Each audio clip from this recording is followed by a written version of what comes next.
Only feels like a day or two ago we were watching the Lions take on the Lions, and the next game is here. Such as the nature of the Lions Tour 2021, we have the Sharks up against the Lions. It's a much changed team for the Lions, as to be expected with their short turnarounds. But yeah, Gats is determined to give everybody a crack. We'll go through the lineups. I will put those in the description as well. This game is on Wednesday, I think 7 p.m. local time in South Africa, which makes it about 5 in the morning over here in New Zealand, which is better than 2 in the morning. I will give you that. So yeah, we'll go through the teams, some of the predictions, and you guys can let me know your thoughts on how this one is going to pan out. The Sharks were a slightly disappointing 3-3, so 3 wins, 3 losses in Rainbow Cup, force of habit that one. Rainbow Cup, South Africa. But interestingly, they're going to be without a lot of big guns because they've got a lot of guys with the Springboks, such as Sia Kolisi, Oxenche, Afalele Fassi. They got heaps of guys in that squad. So it's a similar to the Lions.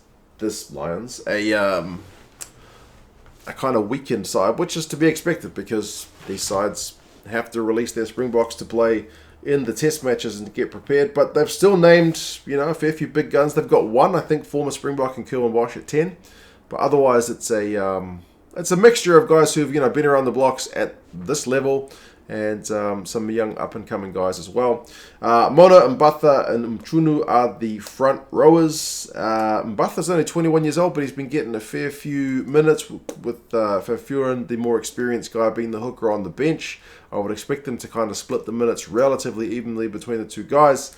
Mona and Mchunu are both in their 20s, so not kind of the most experienced guys in the world, but you do have some experience with Herbst, who's in his 30s. He's been around the block to come on if things don't sit that well at scrum time.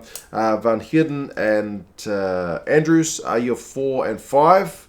Hyron Andrews has been around the block for quite a while, at least at Super Rugby level, now Rainbow Cup level. I don't think he's ever really been in the Springboks framework yet. He's 25 years old. He's a big man. He's over 2 meters tall. He's a big old unit, and Van Heerden's not that much shorter either. So it's a big second row, if nothing else. I do consider Hyron Andrews to have a fairly decent skill level, but maybe not the biggest ball carrier. So we'll see how he goes.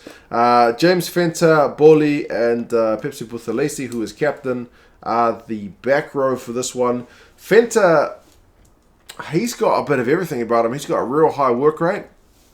Bholi is a big old ball carrier. I expect him to be running up the guts to see the likes of Bigger, Aki, and Daly doing some tackles. I mean, if he gets his chance to run at the backs, I expect him to probably have the biggest carrying numbers of the Sharks loosies. But Buthelezi is also a bit of a jack of all trades. Good work rate, makes a few tackles, makes a few carries as well. So kind of a well-balanced back row, I reckon. Hendrikse and Bosch is the 19 combo. Hendrikse is another guy who's come on relatively young. I think he's like early 20s, very early 20s, but he's pretty pacey, snipey player.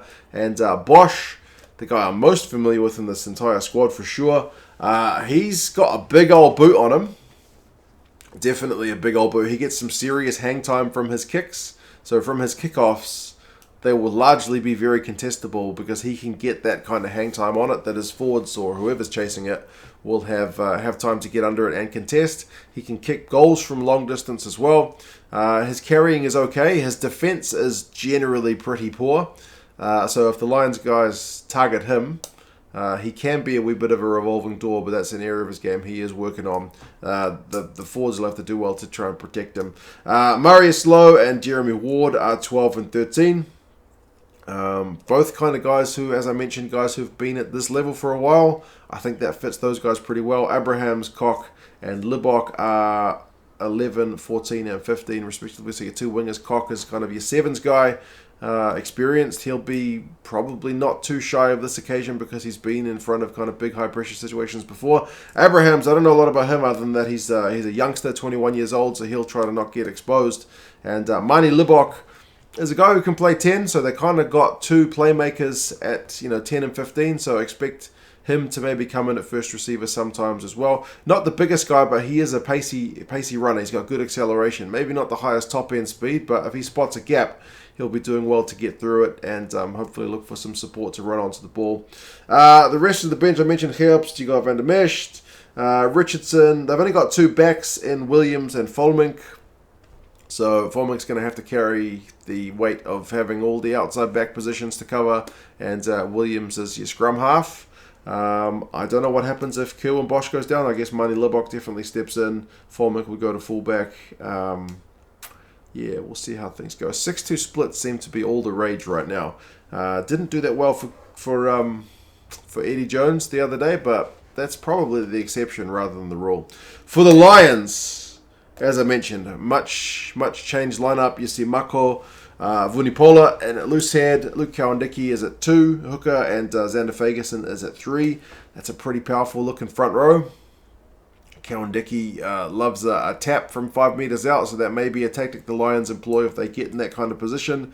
Henderson is captain, and he is paired with Adam Baird in the second row, so Adam Baird will get his Lions debut after being called into the squad as a replacement for Alan Wynne-Jones. People have mentioned it in the comments, and one thing that he is very good at, because he is a proper bit of tall timber, very good kind of maul defender, because he's got those big old arms that can get over there and disrupt if the Sharks go that route. Navidi, Curry, and Simmons is a bloody exciting back row.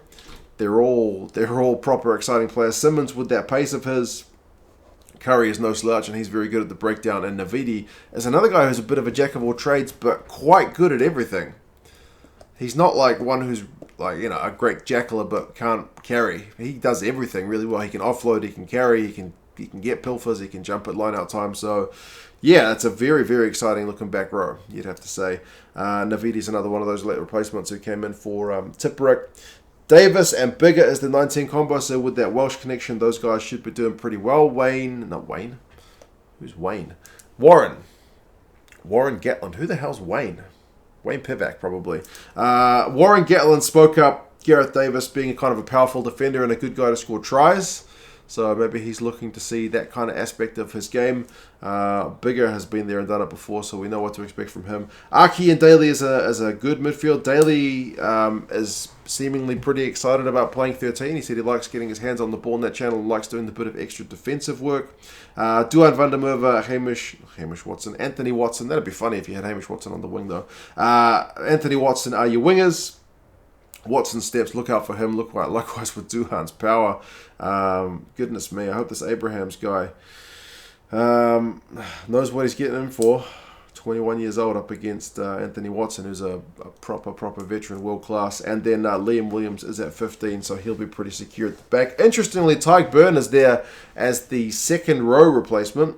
Getz was on the record saying he sees him as a back rower in this tour, and then next minute puts him as the lock cover, but he's only on the bench, so it will be interesting to see how he kind of slots in when he does come on. Conan is there as well, Furlong, Sutherland, Owens. That's a hell of a front row to bring on, to be fair. Murray, Hogg, and Harris, so it's a more traditional 3 backs bench for them.